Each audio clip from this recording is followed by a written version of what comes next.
Welcome to Ama news. నేను ప్రణయ్.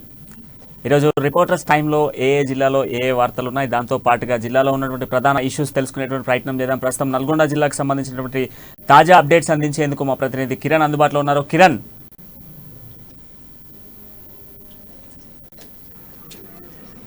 ప్రవీణ్, ఈ రోజు ముఖ్యంగా చూసుకున్నట్లయితే నల్గొండ జిల్లాలో ఉమ్మడి నల్గొండ జిల్లాలో ఉన్నటువంటి యాదాద్రి భువనగిరి జిల్లాలోని యాదగిరిగుట్ట లక్ష్మీ నరసింహస్వామి బ్రహ్మోత్సవాలు నిన్నటి నుండి ప్రారంభమయ్యాయి. 11 రోజుల పాటు జరగనున్నటువంటి బ్రహ్మోత్సవాలలో ఏర్పాటులో అధికారులు నిర్లక్ష్యం వహిస్తున్నారు. ముఖ్యంగా 11 రోజుల పాటు నిర్వహించే బ్రహ్మోత్సవాలకు 1,40,00,000 రూపాయలు ప్రభుత్వం మంజూరు చేయగా ఇంతవరకు కూడా రెండో రోజు వస్తున్నప్పటికీ కూడా ఆలయ అధికారులు వారి యొక్క నిర్లక్ష్యానికి దాన్ని చెప్పవచ్చు. ఎందుకంటే 1,40,00,000 రూపాయలు శాంక్షన్ అయ్యేటికి కనీసం అక్కడ విద్యుత్ అలంకరణ కూడా చేయలేదు. గుట్ట ప్రధాన ఆలయాలకు ఉన్నటువంటి దారి వెంట కూడా ఎలాంటి ఏర్పాట్లు కూడా పూర్తి చేయలేదు. ముఖ్యంగా ఆ గర్భగుడిలో ఎలాంటి పూల అలంకరణ కూడా చేయకపోవడంతో ఇక్కడికి వచ్చే భక్తులు తీవ్రంగా మండిపడుతున్నారు.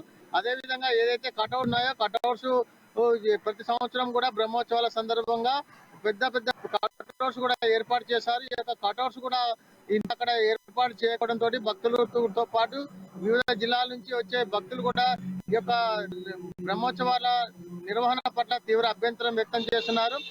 అయితే యాదాద్రికి ₹1,00,00,000 పెట్టి నిర్మించిన తర్వాత తొలిసారిగా స్వయంభూ యొక్క బ్రహ్మోత్సవాలు నిర్వహిస్తున్నారు. అయినప్పటికీ కూడా అధికారులు నిమ్మక నీరెత్తుగా వ్యవహరిస్తున్నారు. ఎలాంటి అలంకరణతో పాటు విద్యుత్ అలంకరణ కూడా చేయకపోతే గుట్ట కింది భాగం నుంచి పై భాగం వరకు కూడా 48 లక్షల రూపాయల టెండర్ కూడా నమోదైనప్పటికీ కూడా ఇంతవరకు గుట్ట కింది భాగం నుంచి పై భాగం కూడా విద్యుత్ అలంకరణ కూడా పూర్తి కాలేదు. దాదాపు ప్రతిష్టాత్మకంగా తెలంగాణలోనే రెండోదిగా పేరుగానటువంటి యాదగిరిగుట్ట లక్ష్మీ నరసింహస్వామి ఆలయానికి ఎలా ఏర్పాట్లు చేయకపోవడం పట్ల భక్తులు తీవ్రంగా ఆక్షేపణ వెలుస్తున్నారు. ఇప్పటికైనా మరొక 9 రోజులు మిగిలిన యొక్క బ్రహ్మోత్సవాలకు ఇప్పటికైనా అధికారులు వెంటనే ఏర్పాట్లు అన్నిటి చేసి ప్రతిష్టాత్మకంగా నిర్వహిస్తున్నటువంటి బ్రహ్మోత్సవాలను భక్తులు కోరుకుంటున్నారు. 2 రోజులు గడిచిపోయినప్పటికీ ఇప్పటికీ ఎలాంటి కార్యక్రమాలు చేయకపోతే మిగతా 9 రోజులకైనా ఈ యొక్క ఏర్పాట్లలో అధికారులు తలమునకలై విద్యుత్ అలంకరణ గర్భగుడిలో కూడా అన్ని ఏర్పాట్లు భక్తులు డిమాండ్ చేస్తున్నారు. ప్రణయ్, ఆలస్యం చేస్తున్నారు. దాదాపుగా కూడా 1,50,00,000 ఫండ్ రిలీజ్ అయినప్పటికీ కూడా ఎందుకు నిర్లక్ష్యం వహిస్తున్నారంటారు? అయితే ప్రతి సంవత్సరం మాదిరిగానే ఈ యొక్క బ్రహ్మోత్సవాలను నిర్వహిస్తూ వస్తుంటారు. ప్రభుత్వము ప్రతి సంవత్సరం కూడా ఈ యొక్క బ్రహ్మోత్సవాలకు విధిలో భాగంగానే నిధులు కూడా విడుదల చేస్తుంది. అయితే 2 రోజులు గడిచినప్పటికీ కూడా ఎక్కడ కూడా ఎలాంటి ఏర్పాట్లు చేయలేదు. ప్రధాన రహదారుల గుండా లైటింగ్ తో పాటు అదే విధంగా కటౌట్లను ఏర్పాటు చేస్తారు. వివిధ బ్రహ్మోత్సవాలకు స్వాగత ధోరణ పలికే కటౌట్లు కూడా ఎక్కడ కూడా పూర్తి కాలేదు. 2 రోజులు గడిపినాయి. ఇప్పటికే ఇంకా మిగతా 9 రోజులు మాత్రమే మిగిలి ఉంది. మిగతా 9 రోజులకైనా ఏర్పాట్లు పూర్తి చేయాలని ఇటు ఈవో గీతారెడ్డి కూడా కొద్ది సంవత్సరాల నుంచి ఇక్కడే పనిచేస్తున్నప్పుడు కూడా బ్రహ్మోత్సవాలను నిర్వహణలో లోపం ఉందని చెబుతున్నారు. Right, thank you Kiran. So మొత్తంగా బ్రహ్మోత్సవాలు ప్రారంభమవుతున్న నేపథ్యంలో కూడా అధికారుల నిర్లక్ష్యం కనబడతా ఉంది. సో ఎటకేలకి మరో 9 రోజులు 9 రోజులు ఉన్న నేపథ్యంలో కూడా అధికారుల నిర్లక్ష్యం కనబడుతుంది అంటూ కూడా స్పష్టంగా తెలుస్తోంది. ఇక ఉమ్మడి మహబూబ్నగర్ జిల్లాకు వెళ్దాం. మహబూబ్నగర్ జిల్లాలో ఉన్నటువంటి తాజా పరిస్థితులు కావచ్చు, ఈ రోజు ఉన్నటువంటి బర్నింగ్ టాపిక్స్ అందించేందుకు మా ప్రతినిధి ప్రదీప్ అందుబాటులో ఉన్నారు. ప్రదీప్,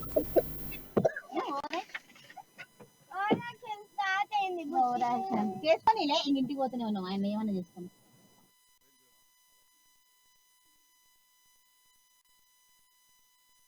పరిస్థితులు మారుస్తాము. మీ ఉన్న ఇప్పుడు జీవిస్తున్న జీవితం ఇంకా అత్యంత ఖరీదైన జీవితంగా మారుస్తామంటూ మహిళలను ట్రాప్ చేసి వారి న్యూడ్ ఫోటోలను తీసి వాళ్ళను బ్లాక్ మెయిల్ చేస్తున్న ఉదంతం ఒకటి జిల్లాలో కలకలం రేపుతుంది.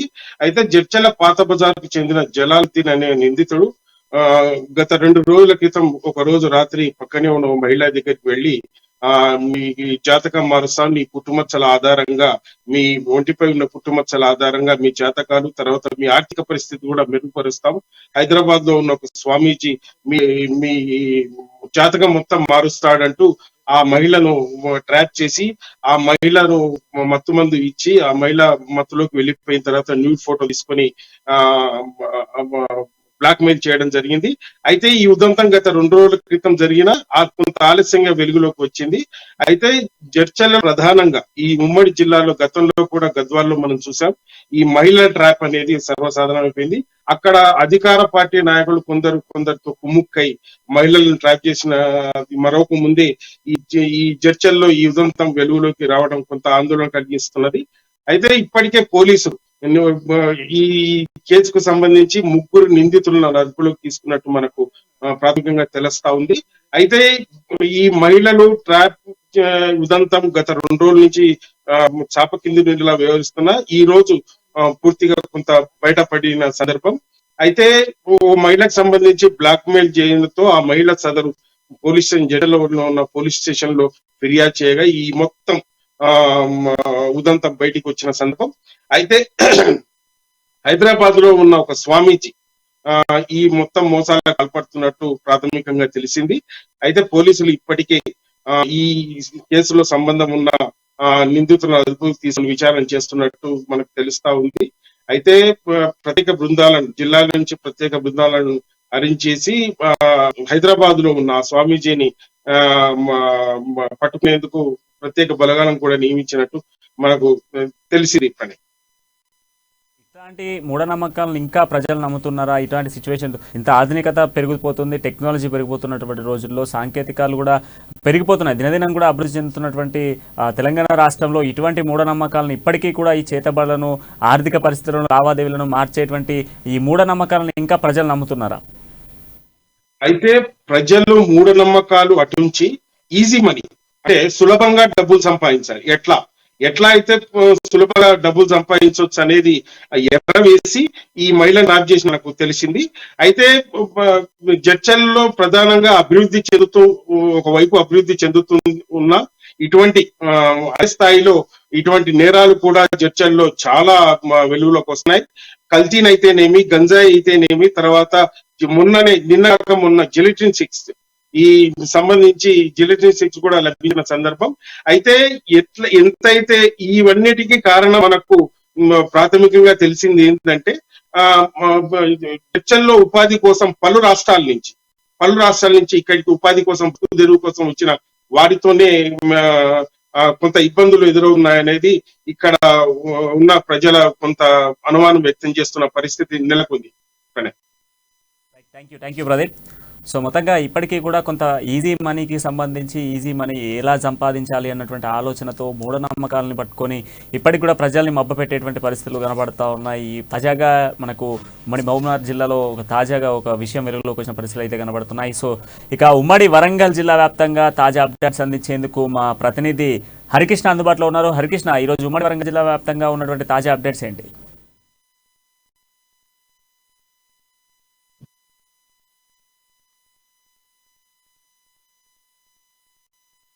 పాదయాత్ర అయితే జయశంకర్ భూపాలపల్లి జిల్లాలో కొనసాగుతుంది. నేడు రేపు కూడా రేవంత్ రెడ్డి పాదయాత్ర అయితే జయశంకర్ భూపాలపల్లి జిల్లాలో అయితే పాదయాత్ర చేరున్నారు. ఇప్పటికే ఇటు జయశంకర్ భూపాలపల్లి జిల్లాలోని చిట్టాల మండలం చల్లగరిగే చిట్టాల మండలం నుండి కూడా ఆత్సేహాద్ జూడో పాదయాత్ర కొనసాగుతా ఉంది.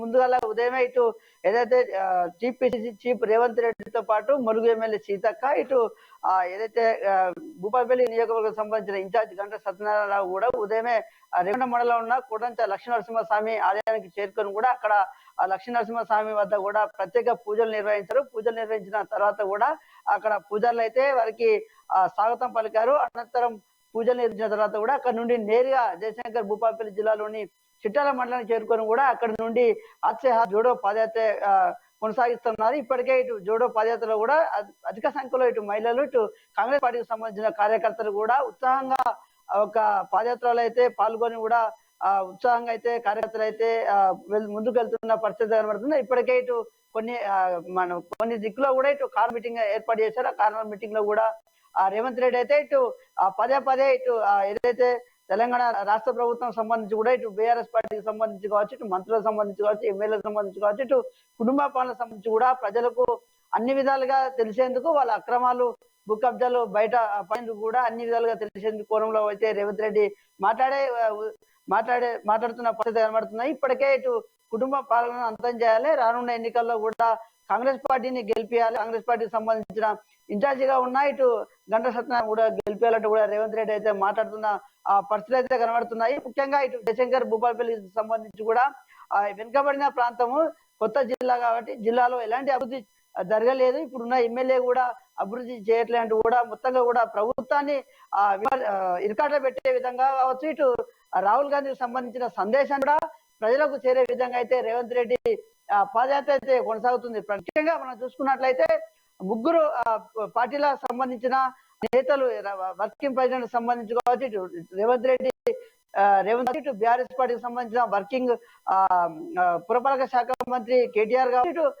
బీజేపీ పార్టీకి సంబంధించిన బండి సంజయ్ కావచ్చు. ఈ ముగ్గురి పర్యటన కూడా భూపాలపల్లిలో అయితే ఉంది. ఈ నేపథ్యంలో అయితే ఇప్పటికే ఇటు భూపాలపల్లి సంబంధించిన ఇటు పార్టీ శ్రేణులంతా కూడా సిద్ధం చేశారు. రేపు 23వ తేదీన కూడా జయశంకర్ భూపాలపల్లి జిల్లాకు ప్రత్యేక హెలికాప్టర్ ద్వారా కూడా పురపాలక శాఖ మంత్రి కేటీ రామారావు కూడా భూపాలపల్లి జిల్లాకు చేరుకోనున్నారు. ముందుగా గన్పూర్ మండలానికి కూడా ప్రత్యేక హెలికాప్టర్ ద్వారా చేరుకుంటారు. అక్కడ ఉన్న ఇటు కాస్త కొత్త ఎంఆర్ ఆఫీస్ నిర్మాణ భవనాన్ని కావచ్చు, ఇటు తహసీల్దార్ ఆఫీస్ భవనాన్ని కావచ్చు, ఇటు మహాత్మా గాంధీ జ్యోతిరావు పూలేకి సంబంధించిన ఆస్తులను కూడా మంత్రి కేటీఆర్ ప్రారంభోత్సవాలు చేరున్నారు. అక్కడ నుండి నేరుగా జయశంకర్ భూపాలపల్లి జిల్లాకు చేరుకొని ఆ జిల్లాలో ఉన్న పలు అభివృద్ధి కార్యక్రమాలకు శంకుస్థాపన ఉన్నారు, కొన్ని ప్రారంభోత్సవాలు కూడా చేరున్నారు. అయితే దాదాపుగా జయశంకర్ భూపాలపల్లి జిల్లా కోటల్లో దాదాపుగా 1000 డబుల్ బెడ్రూమ్ ఇళ్ళు అయితే ప్రభుత్వం నిర్మించింది.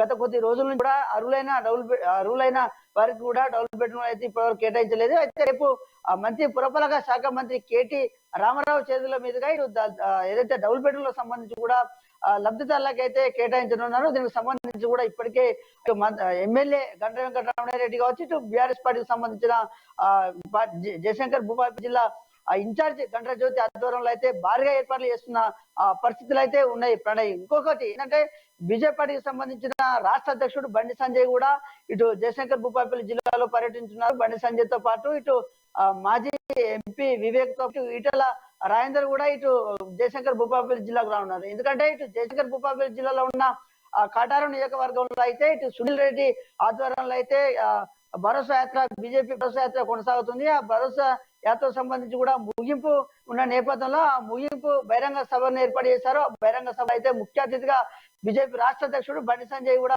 ముఖ్య అతిథిగా రానున్నారు. ఆ సభను ఉద్దేశించి కూడా బండి సంజయ్ మాట్లాడుతున్నారు. దీనికి సంబంధించి కూడా ఆల్ పార్టీలు ఇటు టిఆర్ఎస్ పార్టీకి సంబంధించి కావచ్చు, ఇటు మన బీజేపీ పార్టీకి సంబంధించి వచ్చిన లీడర్లు అయితే భారీగా ఏర్పాట్లు చేస్తున్న పరిస్థితులు అయితే భూపాలపల్లి జిల్లాలో ఉన్నాయి. ప్రణయ్, హరికృష్ణ, 3 పార్టీలకు సంబంధించినటువంటి నేతలు భూపాలపల్లి చేరబోతున్నారు.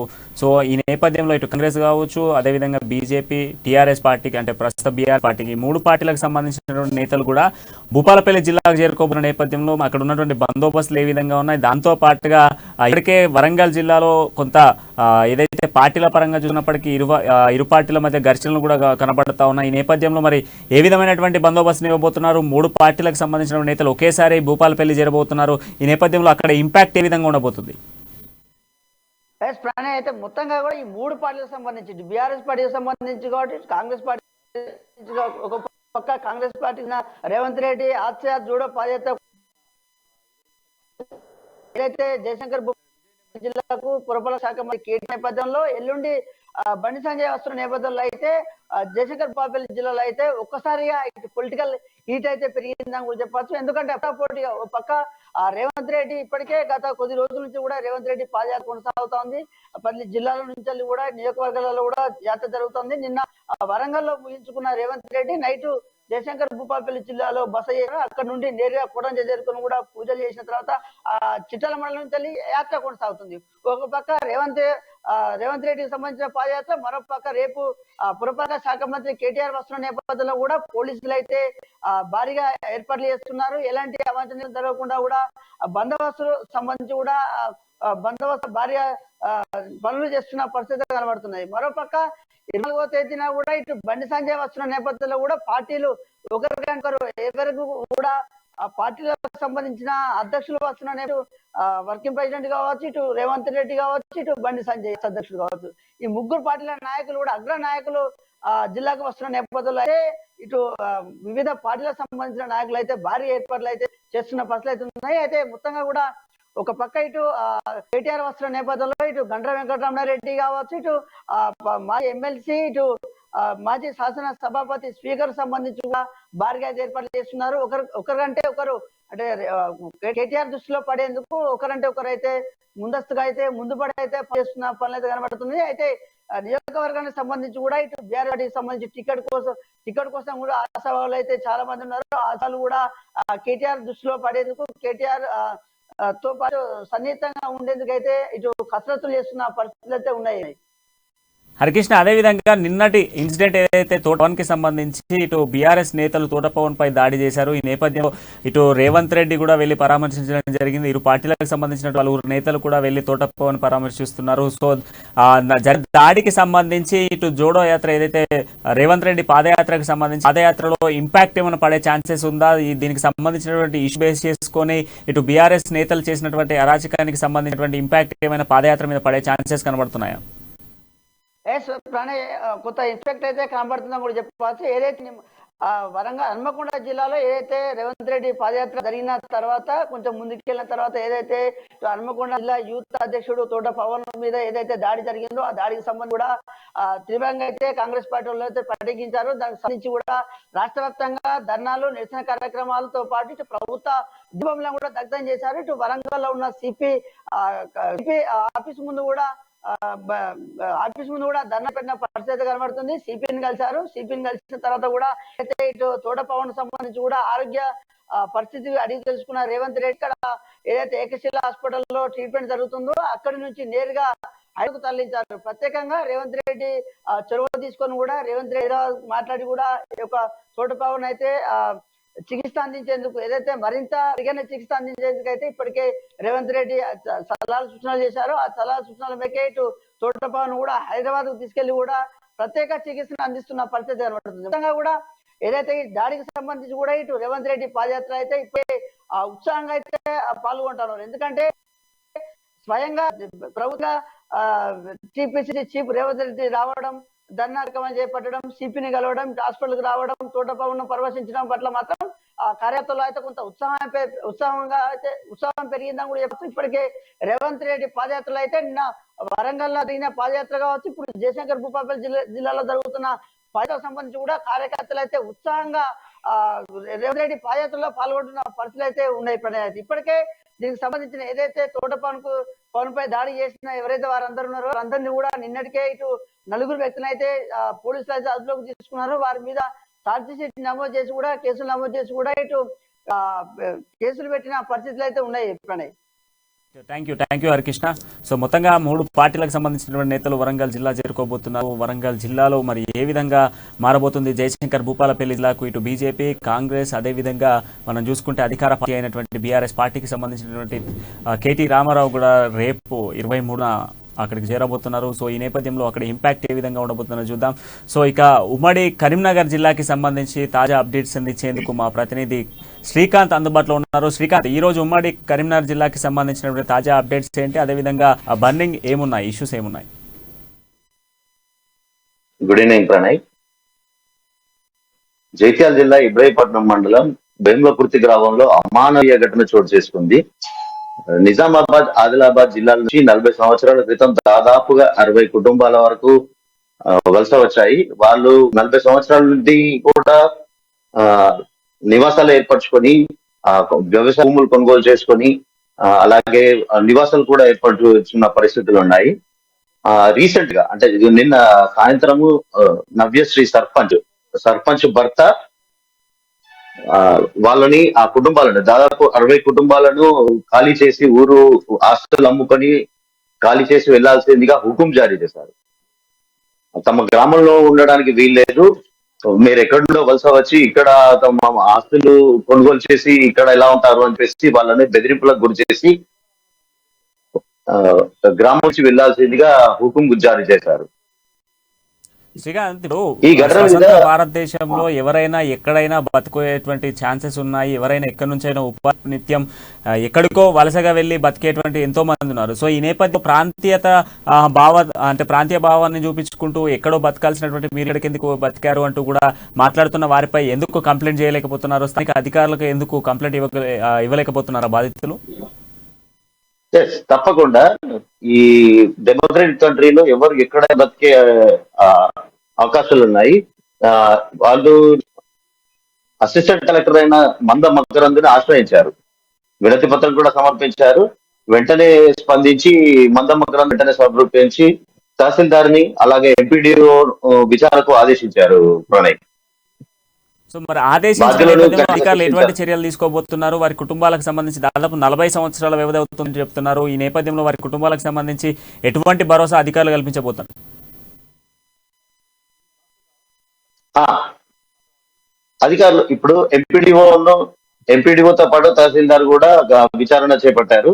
విచారణ అనంతరము వాళ్ళు అసిస్టెంట్ కలెక్టర్ మంద మగరకి రిపోర్ట్ ఇచ్చిన తర్వాత దాని మీద తప్పకుండా చర్యలు తీసుకుంటాము, బాధ్యులను కఠినంగా శిక్షించమని హెచ్చరించారు ప్రణయ్.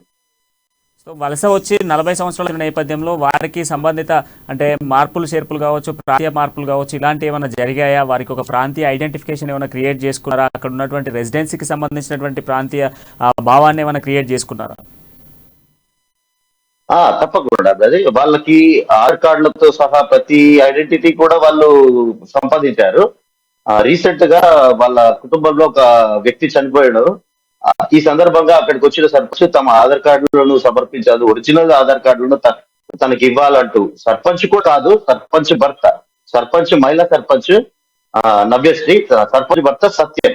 మనం చూసుకోవచ్చు ఇటీవల తరచు అక్కడక్కడ మహిళా నేతలు కాకుండా వాళ్ళ భర్తలు అజమాయిషీ చేయడము చాలా చోట్ల కనిపిస్తున్నాయి. ఆ సర్పంచ్ భర్త వాళ్ళను గురి చేశారు, మీ ఒరిజినల్ ఆధార్ కార్డులు నాకు ఇవ్వాలి, మీరు ఇక్కడ ఎలా ఉంటారు అంటూ మిమ్మల్ని గ్రామం నుంచి వేలేస్తున్నా నేను అని చెప్పేసి హుకుం జారీ చేశారు. శ్రీకాంత్, ఇప్పుడు ఒక సర్పంచ్గా గెలిచినటువంటి వ్యక్తి ఒక మహిళ అంటున్నారు.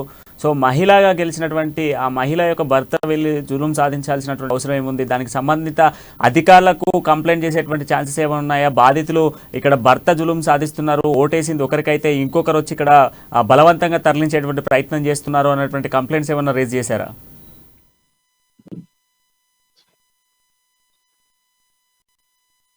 వాళ్ళు మా మీడియాతో మాట్లాడినప్పుడు ఈ పాయింట్ కూడా చెప్పారు ప్రణయ్. మాకు సర్పంచ్ భర్త వచ్చి మమ్మల్ని వేధింపులకు గురి చేస్తున్నాడు అని చెప్పేసి చెప్తున్నాడు ప్రణయ్. సో ఒకసారి మనం చూసుకుంటే కరీంనగర్ జగిత్యాలకు సంబంధించి ఇష్యూ అయితే కనబడతా ఉంది. ప్రాంతీయత్వం ఇప్పటికీ కూడా స్వతంత్ర భారతదేశంలో ఎవరైనా ఎక్కడైనా బతకొచ్చు, ఉపాధి కోసం ఎక్కడికైనా వెళ్ళి జీవించేటువంటి రోజుల్లో కూడా స్థానికంగా ఉన్నటువంటి సర్పంచ్ దులుం సాధిస్తున్నాడు అనేది కూడా స్పష్టంగా కనబడతా ఉంది. ఇప్పటికీ కూడా ఇలాంటి సిచ్యువేషన్స్ కనబడుతున్నాయి అనేది క్లియర్గా కూడా కనబడతా ఉంది. ఒకవైపు ఇంత ఎత్తున కూడా ఎంతో మంది ఉపాధి కోసం వివిధ ప్రాంతాలకు వెళ్ళి బతుకుతున్నటువంటి నేపథ్యంలో అక్కడ ఉన్నటువంటి స్థానిక సర్పంచ్ చేస్తున్నటువంటి అరాచకానికి కట్టుపెట్టే విధంగా అధికారులు కూడా కృషి చేస్తారని భావిస్తూ ఇక గ్రేటర్ హైదరాబాద్ కి సంబంధించినటువంటి సిచ్యువేషన్స్ అందించేందుకు మా సీనియర్ జర్నలిస్ట్ కృష్ణమూర్తి అందుబాటులో ఉన్నారు. కృష్ణమూర్తి గారితో మాట్లాడే ప్రయత్నం చేద్దాము. కృష్ణమూర్తి గారు, ఈ రోజు గ్రేటర్ హైదరాబాద్ పరిధికి సంబంధించినటువంటి సిచ్యువేషన్స్ ఏ విధంగా ఉన్నాయి? దాంతో పాటుగా హైదరాబాద్ లో ఈ రోజు బీజేపీ కార్పొరేటర్లకు సంబంధించినటువంటి ఒక సమావేశం కూడా జరిగింది. కార్పొరేటర్లకు సంబంధించినటువంటి బీజేపీ పార్టీ ఆఫీస్ లో ఒక సమావేశం నిర్వహించారు. సో పూర్తి డీటెయిల్స్ ఏ విధంగా ఉన్నాయి? గ్రేటర్ హైదరాబాద్ లో ఉన్నటువంటి తాజా అప్డేట్స్ ఏంటి?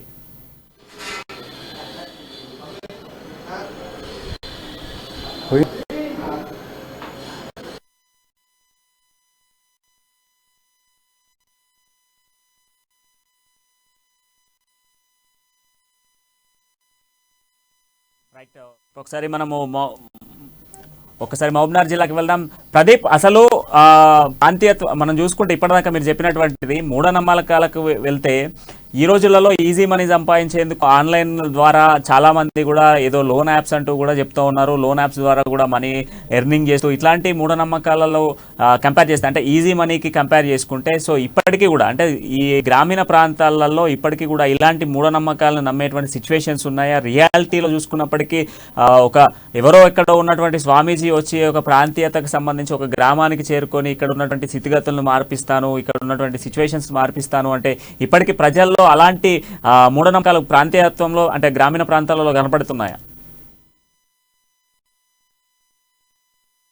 గ్రామీణ మహిళలు అంటే కొంత అవగాహన ఉండదు.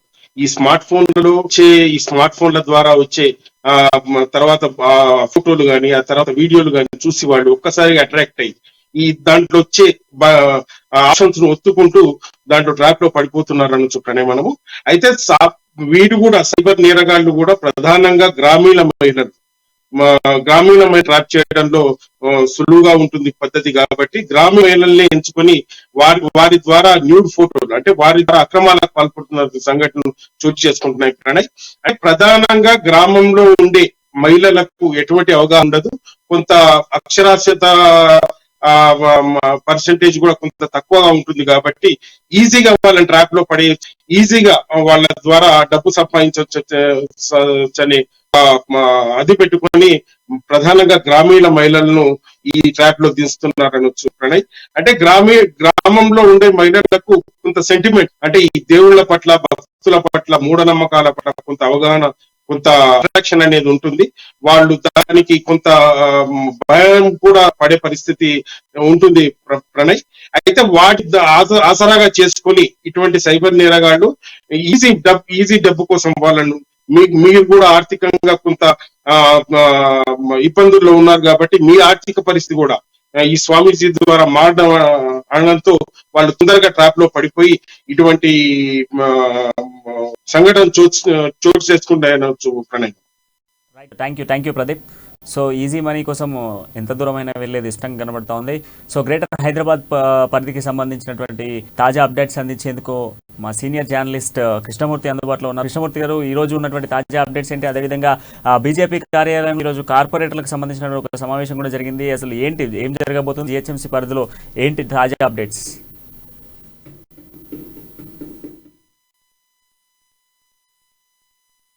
ప్రస్తుతం వీధి కుక్కల బెడద వేధిస్తున్నట్టుగా స్పష్టంగా కనబడుతుంది.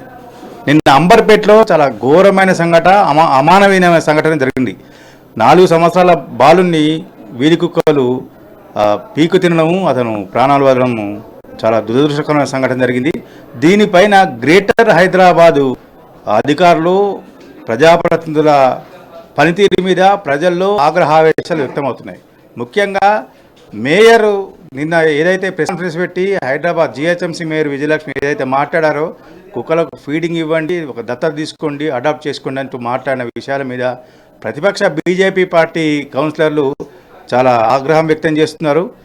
తాను చేయాల్సిన పనులను విస్మరించినటువంటి మేయరు తాను వీధి కుక్కల బెడదను ఎలా నివారిస్తుంది, ప్రజలను ఎలా కాపాడుతుంది అన్న విషయాలను స్పష్టం చేయకుండా ప్రజలకు ఏదో హితబోధ చేసినట్టుగా మాట్లాడడం అనేది ఎంతవరకు సమంజసమని ప్రశ్నిస్తున్నారు.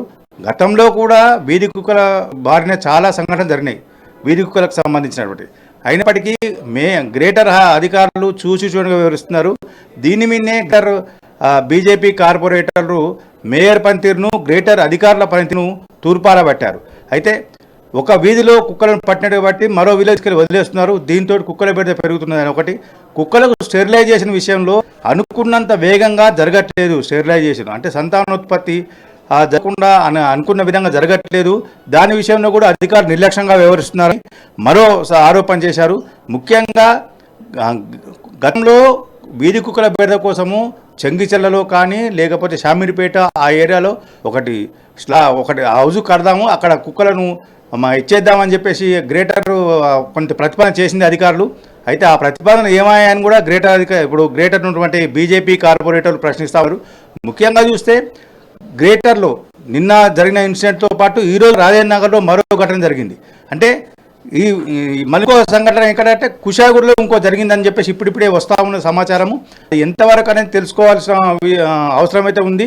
ముఖ్యంగా చూస్తుంటే గ్రేటర్లో వీధి కుక్కల బెడద చాలా పెరిగిపోయింది. గత కొంతకాలంగా వీధి కుక్కల గ్రేటర్ అధికారులు పట్టుకోవడం కానీ వాటిని వేరే ప్రాంతాల నుంచి ఒక హౌస్లో, ప్రత్యేక డాగ్ హౌస్లో ఉంచాలి అన్న విషయాలను వర్ణించిన స్పష్టంగా కనబడుతుంది. రాత్రి వేళలో ప్రధానంగా 6, 7, 8 గంటలకు వెళ్ళాలన్నా భయపడే పరిస్థితులు ఏర్పడ్డాయి వీధులలో. కొన్ని ప్రాంతాల్లో, బురికివాడల ప్రాంతాల్లో కానీ కొంత అంటే నాన్ వెజ్ మాంసాహారం ఉన్నటువంటి దుకాణాల పరిసర ప్రాంతాల్లో, ఆ బస్తీలలో కూడా వీధి కుక్కల బెడద తీవ్రంగా ఉన్నది. దీని విషయంలో అధికారులు స్పందించాల్సిన అవసరం ఉంది. ముఖ్యంగా అంబర్పేటలో జరిగిన సంఘటన విషయంలో అసలుకు అధికారులు కానీ రాష్ట్ర ప్రభుత్వం, అంబర్పేట ఘటన మీద రాష్ట్ర ప్రభుత్వం పురపాలక శాఖ మంత్రి కేటీ రామారావు కానీ సీఎం కేసీఆర్ గారు అంటే ఇంత అమానవీయమైన సంఘటన జరిగినప్పటికీ ప్రభుత్వం ఏమాత్రం స్పందించకుండా నిమ్మకు నీరెట్లట్టుగా వివరించడం విషయంలో సర్వత్రా విమర్శలు. అధికార పార్టీలోని కొంతమంది నాయకులు కూడా ప్రభుత్వ తీరును తప్పుబట్టే పరిస్థితి ప్రస్తుతం నెలకొన్న పనే. ఇంకొక విషయం ఏంటంటే బాధితులను పరామర్శించకపోవడం. మేయర్తో సహా జిహెచ్ఎంసీ కమిషనర్ కానీ ఎవరు కూడా ఇంతవరకు బాధిత కుటుంబాన్ని కనీసం పరామర్శించకపోవడం అనేది ఇక్కడ చాలా కొట్టొచ్చిగా కనబడతా ఉన్నది. అంటే అధికారుల నిర్లక్ష్యం ఏ విధంగా ఉంది, రాష్ట్ర పనితీరు ఏ విధంగా ఉంది అన్న విషయం స్పష్టమవుతా ఉన్నది. ఈ విషయంలో బీజేపీ ఒక కార్యాచరణతో ఆందోళనకు సిద్ధం కావాలి. అంటే వీధి కుక్కల విషయంలో కానీ వీధి కుక్కలను నివారించడంలో జిహెచ్ఎంసీ అధికారులు పాలకపక్షం వ్యవహరిస్తున్న తీరును ప్రజల్లో ఎండగట్టేందుకు ఒక కార్యాచరణతో ముందుకు వెళ్ళాలని నిర్ణయించారు. ఇంకొక విషయం ఏంటంటే బాధిత కుటుంబాలు రాష్ట్ర ప్రభుత్వం ఆదుకోకపోవడం, బాధిత కుటుంబానికి ఏ రకమైన సహాయం చేస్తారు అనే విషయాన్ని రేపు కానీ ఎల్లుండి కానీ బీజేపీ రాష్ట్ర అధ్యక్షుడు బండి సంజయ్ బాధిత కుటుంబాన్ని పరామర్శించి వారి తరఫున వారికి సహాయం ఇవ్వాలి. 10 లక్షల బాధిత కుటుంబానికి 10 లక్షల ఆర్థిక సహాయము, డబుల్ బెడ్రూము, వీలైతే కుటుంబంలోని ఒకరికి జిహెచ్ఎంసీలో కానీ రాష్ట్ర ప్రభుత్వ శాఖల్లో ఉద్యోగం ఇవ్వాలి అని డిమాండ్ చేసే అవకాశం ఉంది. ఈ విషయంలో అంటే గ్రేటర్ హైదరాబాదు అధికారుల విషయంలో నిర్లక్ష్యం విషయంలో కొంత బీజేపీ దూకుడుగా వెళ్ళాలని నిర్ణయిస్తుంది. ఇంకొకటి ఏంటంటే నారాయణగూడలో ఉన్నటువంటి వైద్యశాల అంటే కుక్కలు కరుస్తే చికిత్స ర్యాబిస్ వ్యాధికి చికిత్స చేసే ఆ సౌకర్యం కూడా లేదు. అక్కడ డాక్టర్లు కూడా సరిగా లేరు అందుబాటులో. మనం ఉదయం పూట నారాయణగూడ ఆఫీస్ వైద్యశాలకు వెళ్తే నారాయణగూడ చౌరస్తా ఏఎంసీఏ చౌరస్తాలో ఉన్నటువంటి కార్యాలయానికి పెడితే అక్కడ 1 మీటరు 2 మీటర్లు 100 మీటర్లు 200 మీటర్లు ఈ స్థాయిలో అక్కడ క్యూలు ఉంటున్నాయి. అంటే బాధితుల సంఖ్య రోజు రోజు పెరుగుతున్నది. వీధి కుక్కల బారిన పడిన బాధితుల సంఖ్య రోజు రోజు పెరుగుతున్నది. అయినప్పటికీ అక్కడ సౌకర్యాలు కల్పించడం కానీ అక్కడ వైద్యుల సంఖ్యను పెంచడంలో కానీ అంటే రైట్. మనం ఒకసారి మీరు అందుబాటులో ఉండండి. దాంతోపాటు ఒకసారి మనము దీంట్లో ఆదిలాబాద్కి వెళ్దాం. ఆదిలాబాద్కి సంబంధించినటువంటి ఇష్యూస్ కూడా తెలుసుకునే ప్రయత్నం చేద్దాం. ఆదిలాబాద్ నుంచి సత్యనారాయణ అందుబాటులో ఉన్నారు. ఒకసారి సత్యనారాయణతో మాట్లాడదాం. సత్యనారాయణ గారు, ఈరోజు ఉన్నటువంటి సిచ్యువేషన్స్ ఏంటి, దాంతో పాటుగా ప్రస్తుతం ఉన్నటువంటి బర్నింగ్ ఏంటి, బర్నింగ్ ఇష్యూస్ ఏం కనబడుతున్నాయి ఆదిలాబాద్ జిల్లాలో?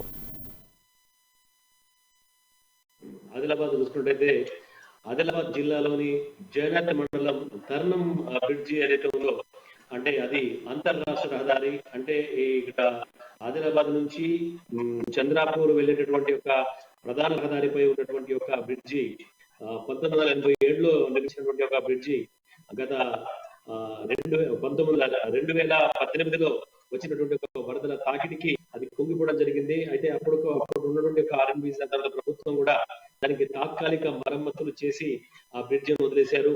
ఆ తర్వాత ఇటీవల మళ్ళీ ఆ యొక్క బ్రిడ్జి కొంత దెబ్బతింది. ఆ తర్వాత బ్రిడ్జి యొక్క రైలింగ్స్ కొన్ని ధ్వంసమయ్యాయి.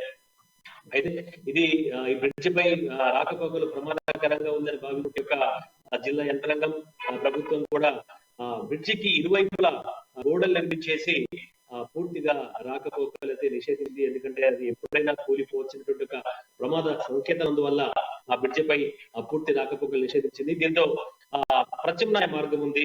ఏదైతే నిరాల, అడ, కంట, లండసాంగ్వి మీదుగా ఆదిలాబాద్ చేరుకునే విధంగా ఒక ప్రత్యామ్నాయ దారి అయితే ఉంది.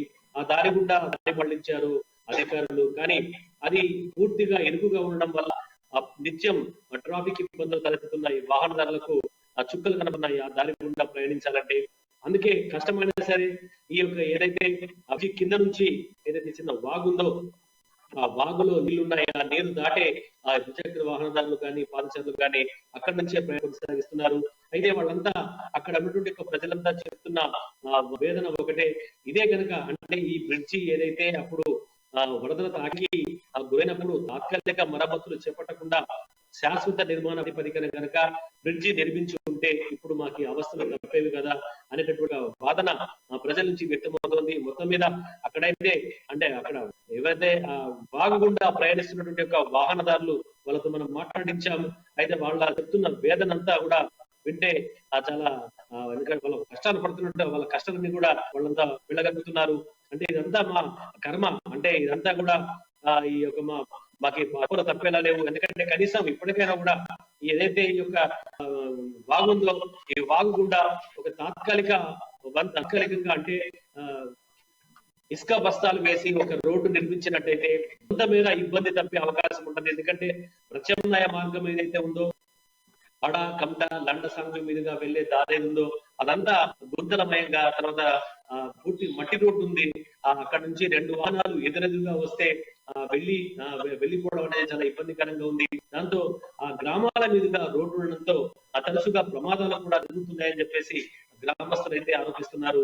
అయితే ప్రభుత్వం ఇందులో వెంటనే చర్యలు తీసుకుని అంటే అక్కడ తాత్కాలికంగా ఉన్నటువంటి అంటే ప్రత్యామ్నాయ రోడ్డు మార్గాన్ని బాగు చేయటము, ఆ తర్వాత వంతెన నిర్మాణాన్ని త్వరగా చేపట్టడము, దాంతో పాటుగా ఈ యొక్క వేసవి కాలం కాబట్టి వరదలు వచ్చే అవకాశం అంటే నీరు వంతెనలో కింద వాగులో ప్రవహించే అవకాశం ఎక్కువ లేదు కాబట్టి అక్కడ ఇసుక బస్తాలు వేసి ఒక తాత్కాలిక రోడ్డు నిర్మిస్తే అందరికీ అంటే ఇటు జైన నుంచి ఎలా వెళ్లే ప్రజలకు, అటు అంతర్రాష్ట్ర చంద్రపురం వెళ్లేటువంటి వాహనాలకు అందరికి కూడా చాలా సౌకర్యంగా ఉంటుందన్నటువంటి ఒక వాదనని ప్రజలు వ్యక్తం చేస్తున్నారు. అంటే ఖచ్చితంగా ప్రభుత్వం వెంటనే దీనిపై చర్యలుకుని అటు వంతెన నిర్మాణంతో పాటు ఇటు లండసార్పే గ్రామాలతో పాటు అలాగే ఈ యొక్క వంతెన ప్రదేశంలో ఉన్నటువంటి యొక్క వాగు పైన తాత్కాలికంగా ఇసుక బస్తాలతో ఒక ప్రత్యామ్నాయ మార్గాన్ని ఏర్పాటు చేయాలనేటువంటి ఒక డిమాండ్ ప్రజల నుంచి వ్యక్తమవుతోంది. అంటే ఇది ఇప్పటికే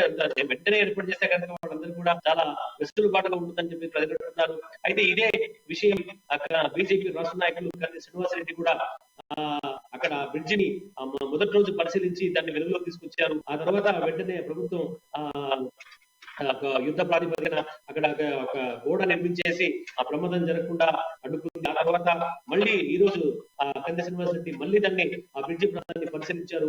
ప్రజలు పడుతున్నటువంటి అవస్థలు ఏవైతే ఆ రోడ్డు దాటుతూ అత్యంత ప్రమాదకరంగా ఆ యొక్క రోడ్డు దాటుతూ వాళ్ళు ప్రజలు పడుతున్న అవస్థలు వెళ్తున్నాయో ఆయన ప్రత్యక్షంగా చూశారు, వాళ్ళతో మాట్లాడారు, వాళ్ళకు మాట్లాడే ఒక భరోసా ఇచ్చారు.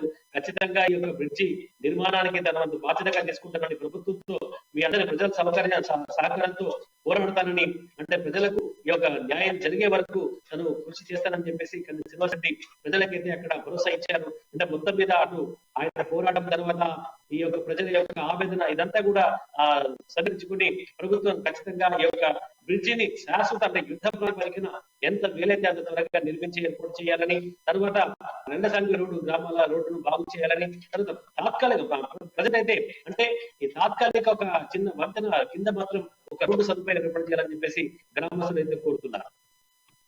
సత్యనారాయణ గారు, అదేవిధంగా గాంధీ శ్రీనివాస్ రెడ్డి అక్కడికి బీజేపీ యువనేత అక్కడికి చేరడము, దాంతో పాటుగా బ్రిడ్జ్ పై బైఠాయించి పలువురు అక్కడికి వచ్చినటువంటి ప్రజలు ఎవరైతే ఇబ్బంది పడుతున్నారో వాళ్ళందరితో కూడా కూర్చొని అక్కడ ధర్నా చేసినట్టు తెలుస్తోంది. అయితే దానికి సంబంధించి ఏమైనా ప్రభుత్వం స్పందన వచ్చిందా? అదే అప్పట్లో అంటే ఈ యొక్క విషయం అంటే ఎప్పుడైతే ఈ యొక్క బ్రిడ్జి దెబ్బతిందన్న విషయం తెలుసుకున్న మొట్టమొదటి వ్యక్తి కంది శ్రీనివాసరెడ్డికి విషయం తెలిసింది.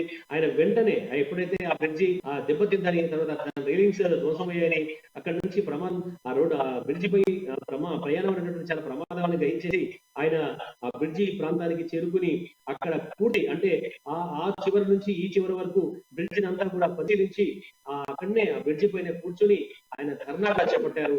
ఆ ధర్నాకి స్పందన కూడా వచ్చింది. వెంటనే అధికారులు ఆ బ్రిడ్జి ప్రాంతాన్ని పరిశీలించారు. పరిశీలించి దానికి గల అంచనా వేయాలి అంటే బ్రిడ్జి యొక్క నిర్మాణం కోసం చేయాల్సినటువంటి ఒక ప్రయత్నాల్ని పై అధికారులకు విన్నవించారు. పై అధికారులకు నివేదిక పంపారు. ఆ తర్వాత వెంటనే ఈ యొక్క బ్రిడ్జికి అధికారులు ఇప్పుడు ప్రమాదం జరగకుండా ఇరువైపులా గోడ నిర్మించారు. కానీ ఏదైతే గోడ నిర్మించిన తర్వాత రోడ్డు ఏదైతుందో అంటే ప్రత్యామ్నాయ మార్గం ఏదైతుందో ఆ ప్రత్యామ్నాయ మార్గం గుండా ప్రయాణ సౌకర్యాన్ని కూడా వెసులుబాటు చేసినట్టయితే కూడా ఇప్పుడు ఈ యొక్క మొదల కింద నుంచి అంటే వాగులో నుంచి ప్రయాణించేటువంటి ఒక అవకాశం ఉండేది కాదు. ఎందుకంటే అది కూడా ప్రమాదంతో కూడుకున్నది. ఎందుకంటే పూర్తిగా దెబ్బతిన్నటువంటి రోడ్డు మధ్యలో ఉన్నటువంటి ఒక వాగు ఏదైతుందో ఆ వాగు ద్వారా ప్రయాణం చేయాలంటే కూడా, ఎందుకంటే ఒకేసారి ఒక వాహనం ఒక బైక్ అంటే 2 వీలర్ మాత్రమే వెళ్ళేటటువంటి ఒక చిన్న దారి అది. కానీ ఇరువైపులా వస్తున్నప్పుడు ఆ వాహనదారులు కూడా ప్రజలు కూడా చాలా ఇబ్బందులు పడుతున్నారన్న విషయాన్ని అయితే ప్రభుత్వం వెంటనే గుర్తిరిగి ఈ యొక్క బ్రిడ్జి తర్వాత ఈ యొక్క రోడ్డు సదుపాయం కల్పించాలని కోరుతున్నారు. ఇక ప్రజల నుంచి డిమాండ్ వ్యక్తమవుతుంది. సో స్థానిక రాకపోకలు కూడా కొంత ఇబ్బందికరమైనటువంటి దుస్థితి కనబడుతూ ఉంది. చాలా మంది బ్రిడ్జ్ కింద నుంచి కూడా వెళ్తున్నటువంటి సిచ్యువేషన్స్ కనబడుతూ ఉన్నాయి విజువల్లో క్లియర్ కూడా. సో దానికి ఏమైనా తాత్కాలిక మరమ్మతులు చేసి వెంటనే దాన్ని పునర్నిర్మాణానికి సంబంధించినటువంటి ఏర్పాట్లు ఏమైనా చేసే ఛాన్సెస్ కనబడుతున్నాయా? అయితే ఏం లేదు కానీ మొత్తం ఇది ప్రజల నుంచి మాత్రం డిమాండ్ వ్యక్తం ఉంది. ఎందుకంటే అక్కడ ఖచ్చితంగా ఏర్పాటు చేయాల్సినటువంటి అవసరం అయితే ఎంత ఉందని చెప్పేసి ఇందాక మనం ప్రజలతో మాట్లాడాము. అక్కడ ఉన్న ప్రజలు కూడా చెప్తున్నారు ఇదంతా కూడా స్థానిక ఎమ్మెల్యే నిర్లక్ష్యం వల్ల ఇదంతా జరిగిందని చెప్పేసి వాళ్ళు ఆ ఘంటాపథంగా చెప్తున్నారు. కనుక ఎప్పుడైతే 2018లో ఎప్పుడైతే ఆ బ్రిడ్జి దెబ్బతిందో అప్పుడే కనుక ఒక శాశ్వత నిర్మాణం చేపడితే ఈ పరిస్థితి వచ్చేది కాదంటున్నారు. అంటే మొత్తం మీద ఏదైనా దీని యొక్క కష్టాలు గుర్తిరిగి ఆ కష్టాలను గుర్తించి పడుతున్న అవస్థను గమనించి అంటే ఆయన యొక్క స్థానిక ఎమ్మెల్యే సొంత మండలం ఆ జేనత్ మండలం ఈ యొక్క బాధలు పట్టవా అని చెప్పేసి ప్రజలు ఇందాకే మనం లైవ్ లో చూసాం. ఆ లైవ్ లో ప్రజలు తమ బాధల్ని పంచుకుంటున్నారు. ఎందుకంటే ఇప్పటికైనా ఒక తాత్కాలిక రహదారి అయితే నిర్మించాల్సిన అవసరం ఎంతైనా ఉంది. ప్రణయ్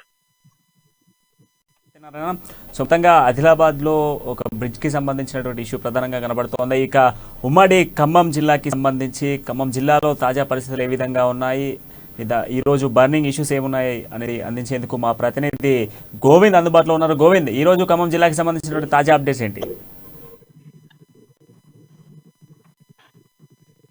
ఖమ్మం జిల్లాలో మాత్రం ఈరోజు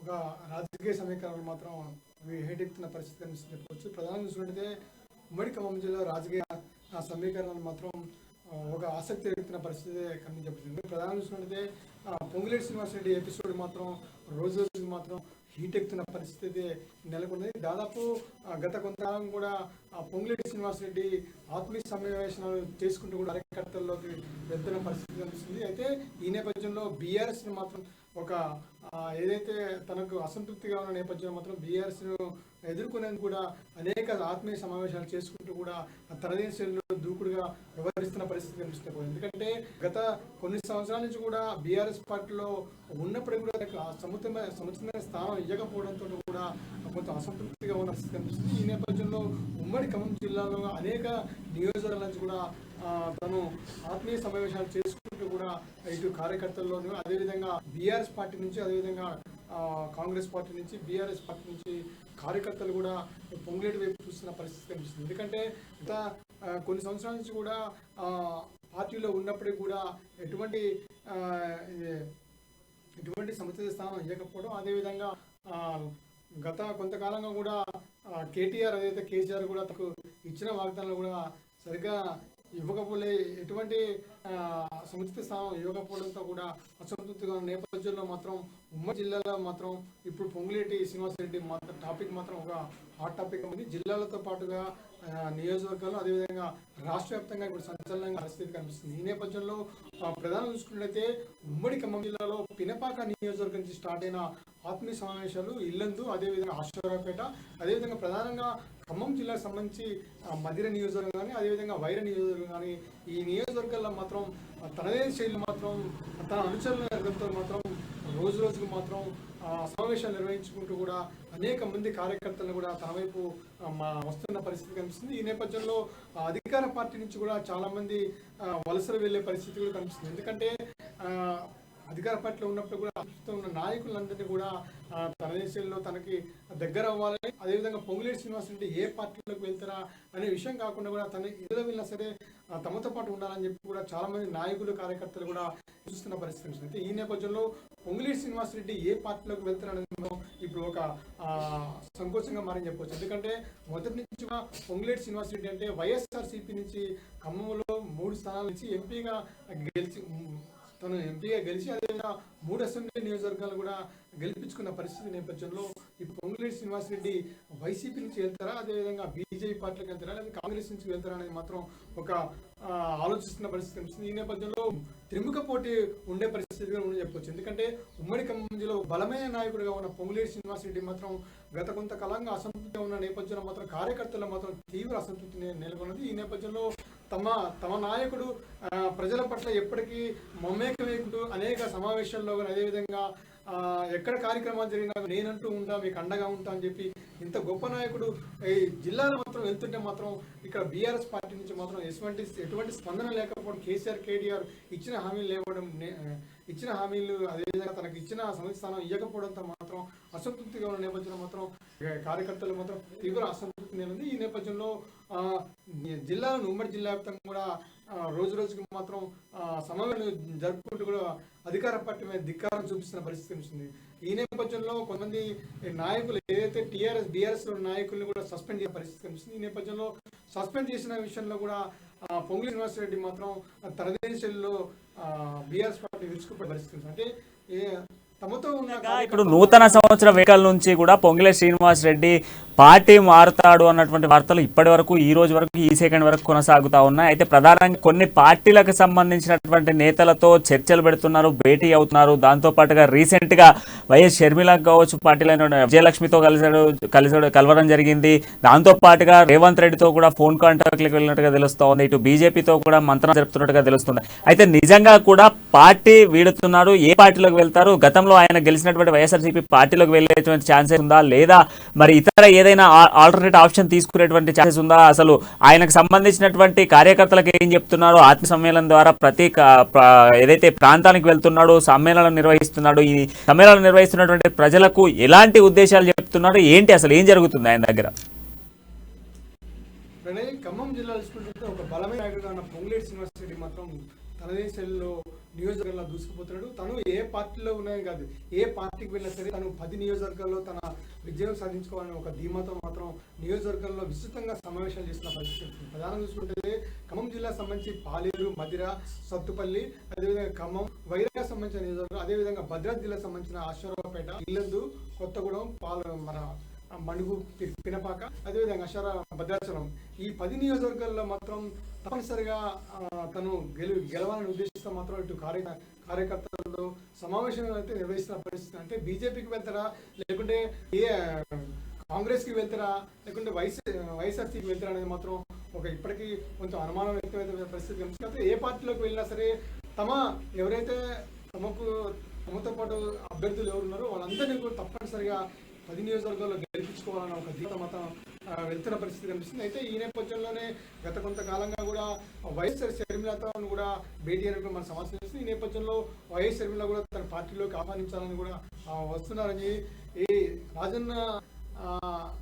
రాజశేఖర రెడ్డి ఉన్న హయాంలో మన తప్పనిసరి రాజశేఖర రెడ్డి సమయంలో మాత్రం పొంగులేటి శ్రీనివాసరెడ్డి రాజన్న బిడ్డ అంటూ కూడా ఒక ప్రెస్ మీట్ లో మాత్రం కీలక వ్యాఖ్యలు చేశారు. ఈ నేపథ్యంలో వైఎస్ఆర్సీపీలో వెళ్తారనేది మాత్రం ఒక సమాచారం వస్తుంది. అయితే ఈ నేపథ్యంలో వైఎస్ఆర్సీపీలోకి వెళ్తే మాత్రం కొంత పట్టు ఉంటుందా లేదా నేపథ్యంలో మాత్రం బీజేపీకి వెళ్తే అవకాశం ఉందని కూడా కొంతమంది చెప్తున్న పరిస్థితి కనిపిస్తుంది. అయితే ఈ నేపథ్యంలో బీజేపీ నుంచి వెళ్తే మాత్రం తమకు తప్పనిసరిగా 10 సీట్లు ఇచ్చే అవకాశం ఉంది. అదేవిధంగా ఎంపీ స్థానాన్ని కూడా రాబోయే రోజుల్లో పోటీ చేసే అవకాశం ఉంది. నేపథ్యంలో మాత్రం బీజేపీకి వెళ్ళే అవకాశం ఉందని కొంచెం సమాచారం వస్తుంది. అయితే అదేవిధంగా కాంగ్రెస్ మంచి చూసినట్టయితే ఖమ్మం జిల్లాలో చూసినట్టయితే దాదాపు 10 నియోజకవర్గాల్లో గతంలో అయితే 9 స్థానాల్లో విజయకేతనం వేసింది. అదేవిధంగా 2014లో కూడా ఎక్కువగా ఉమ్మడి ఖమ్మం జిల్లా కాంగ్రెస్ కి ఎక్కువ పట్టున్న నేపథ్యంలో మాత్రం కాంగ్రెస్ కి రావాలంటూ కూడా ఇటు చాలా మంది కార్యకర్తలు ఇటు ఫేస్బుక్ లో కానీ, ఇన్స్టాగ్రామ్, చాలా సోషల్ మీడియాలో కూడా కాంగ్రెస్ కి రావాలంటూ కూడా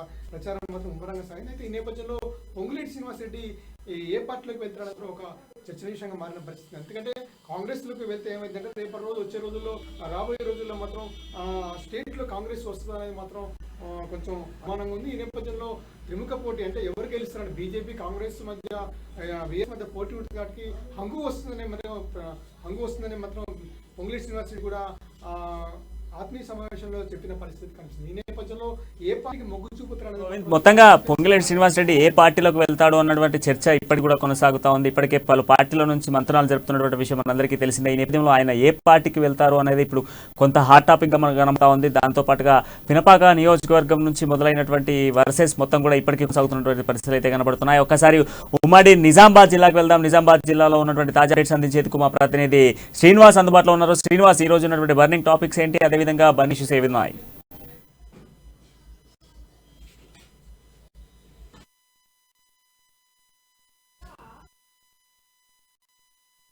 పసుపుకు మద్దతు ధర